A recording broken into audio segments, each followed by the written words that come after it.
কোটা সংস্কার কর্মসূচি আর কোনো সাধারণ শিক্ষার্থীদের কর্মসূচি নয়, তা প্রমাণ করে দিয়েছে যুদ্ধ অপরাধী জামাত ইসলামীর ছাত্র সংগঠন ইসলামী ছাত্র শিবির। কোটা সংস্কার আন্দোলনকারীদের পক্ষে প্রকাশ্যে মাঠে নেমেছে ছাত্র শিবির।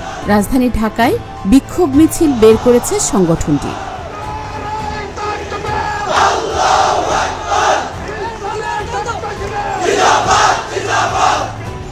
মঙ্গলবার দুপুরে মতিঝিলের শাপলা চত্বর থেকে মিছিল বের করে তারা। মিছিলের নেতৃত্ব দেন ছাত্র শিবিরের কেন্দ্রীয় দপ্তর সম্পাদক নুরুল ইসলাম। মিছিলটি শাপলা চত্বর থেকে শুরু হয়ে ইত্তেফাক মোড়ে গিয়ে ছত্রভঙ্গ হয়ে যায়। এর আগে ছাত্রদল সংবাদ সম্মেলন করে কোটা আন্দোলনকারীদের পক্ষে একাত্মতা ঘোষণা করে।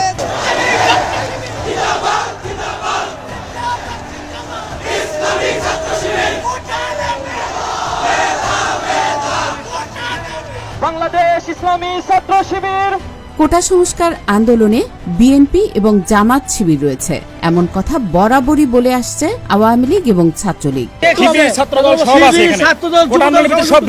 ছাত্র শিবির মিছিল করে তা প্রমাণ করে দিল।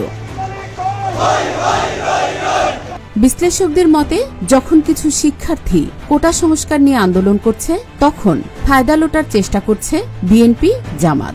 কোটার আড়ালে তারা সরকার ও রাষ্ট্রবিরোধী কর্মকাণ্ড চালানোর সুযোগ নিয়েছে, যে কারণে ঢাকা বিশ্ববিদ্যালয়ে আমি রাজাকার স্লোগান তুলছে কোটা সংস্কার আন্দোলনকারীরা।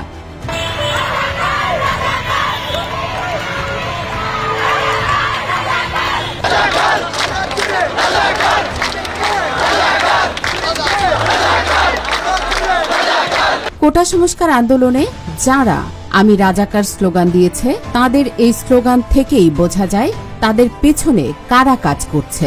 এইসব নিরপরাধ আন্দোলনরত শিক্ষার্থীদের উস্কে দিয়েছে ছাত্রদল ও ছাত্র শিবির।